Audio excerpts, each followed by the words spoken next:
जय भोले की सबको। आप सभी का स्वागत करता हूँ हमारे चैनल हिमालयन रूट्स में। था बात हिमालय की हो और बात शिव की ना हो, ये तो हो ही नहीं सकता। जैसा कि आप जानते ही हैं कि मान्यताओं के अनुसार कैलाश पर्वत पर रहते हैं, हिमालय उनका वास है।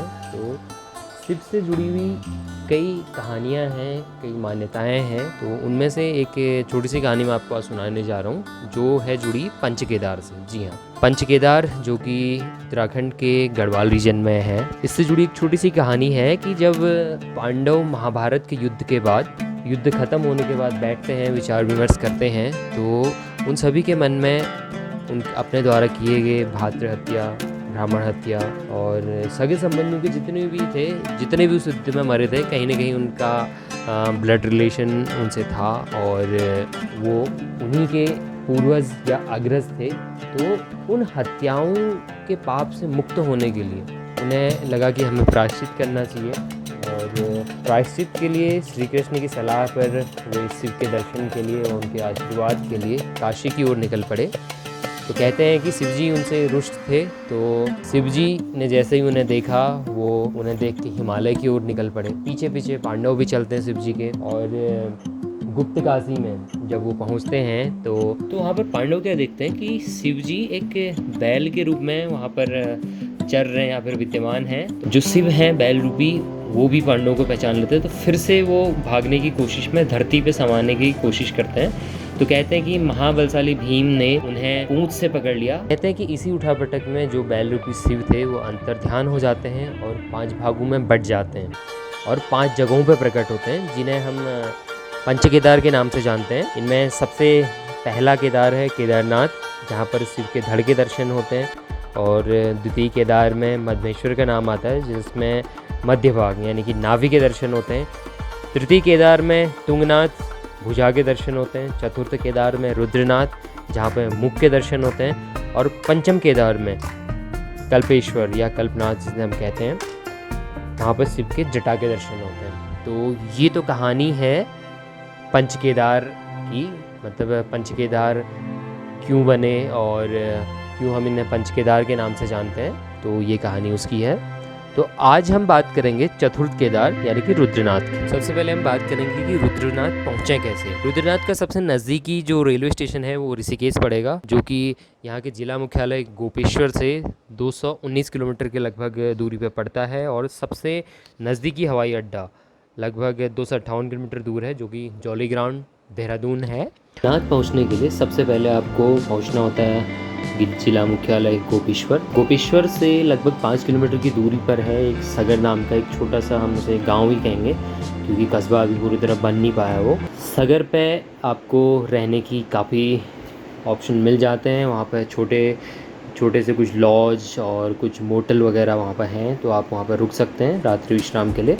और सगर से अगले दिन शुरू होती है रुद्रनाथ की अद्भुत यात्रा, जो कि है लगभग 20 किलोमीटर लंबी। सुबह सुबह इस यात्रा को शुरू करना बहुत सही रहता है, बेहतर रहता है, क्योंकि कुछ एक पॉइंट है जहाँ पर अगर तीखी धूप पड़े तो चलने में काफ़ी मुश्किलें होती हैं। तो अगर वो पॉइंट आपके सुबह धूप के साथ साथ, सुबह की गुनगुनी धूप के साथ, जैसे हम 9 या 10 बजे के आसपास अगर वो पॉइंट पूरे हो जाएं, तो आपकी जो यात्रा है वो काफ़ी बेहतर मानी जाती है या फिर काफ़ी बेहतर हो जाती है।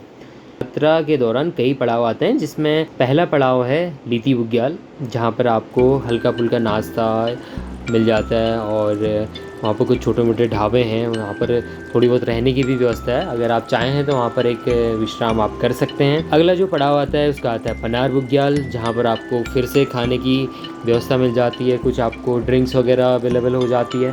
और साथ ही साथ वहाँ पर अगर आप थक जाते हैं तो रात्रि विश्राम की भी व्यवस्था होती है, तो आप वहाँ पर भी रुक सकते हैं। अगला पड़ाव है जो कि यात्रा का सबसे ऊंचा पॉइंट हम मानेंगे, पितृधार तक आपकी लगभग जो यात्रा है लगभग आधी रह जाती है, क्योंकि पितृधार से आपकी चढ़ाई ख़त्म हो जाती है। मतलब आपको उसके बाद ट्रैक तो करना है पर चढ़ाई लगभग ख़त्म हो जाती है। अगर आप शाम तक समय से रुद्रनाथ में आप पहुंच जाते हैं तो उसकी शाम की आरती में शामिल ज़रूर हुए, जो कि लगभग शाम के 7 बजे शुरू होती है। और इस आरती में शामिल होने का आपको एक अलौकिक अनुभव होगा। मंदिर कमेटी की ओर से ठहरने की हल्की फुल्की सुविधाएं हैं। कुछ लोगों ने वहाँ पर टेंट सिटी भी बनाई हुई है, तो आप वहाँ पर 800 से 1000 रुपये में एक रात को रुक सकते हैं। उसमें आपका एक टाइम का भोजन और एक टाइम की चाय भी शामिल होती है।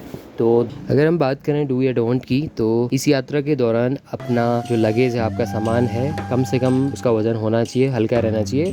अब श्योर करें कि आपको उस लगेज की ज़रूरत या फिर जो आपके बैग में सामान है उसकी ज़रूरत आने वाले 1 या 2 दिनों में पड़ने वाली है। अगर उसकी ज़रूरत नहीं पड़ रही तो आप उसको छोड़ सकते हैं सागर पे, जहाँ पर आप रुके थे। और आप अपने बैग में एक छोटा सा मेडिकल किट ज़रूर रखें, जिसमें कुछ ज़रूरी दवाइयाँ और पेन किलर, बैंडेज वगैरह उसमें होना चाहिए। आपके बैग में होनी चाहिए कुछ मीठी चीज़ें जैसे कि चॉकलेट या अन्य कोई चीज़, क्योंकि हाइट पे आपको इसकी ज़रूरत पड़ती है। और आप अपने साथ पानी ज़रूर कैरी करें। तो जितनी आप हाइट गेन करते हैं, साथ ही साथ आपको हल्का फुल्का मीठा खाते रहना चाहिए और साथ ही साथ पानी भी आप पीते रहें, जिससे आपको डिहाइड्रेशन की जो प्रॉब्लम है वो नहीं होगी।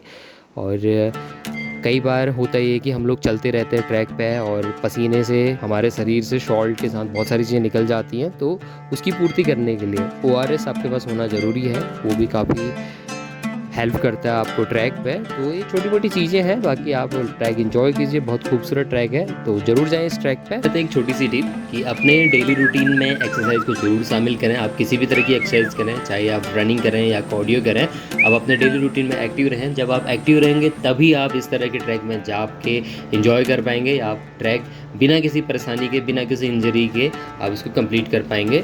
और अपने पॉकेट मनी से या फिर आप जो भी अर्न कर रहे हैं उससे कुछ ना कुछ हिस्सा ज़रूर बचाएं, उसको यात्रा पे खर्च करें, क्योंकि यात्रा ही है जो आपको औरों से जोड़ती है, नई जगहों से जोड़ती है और आपके ज्ञान में वृद्धि करती है। तो यात्रा करनी बहुत ज़रूरी है।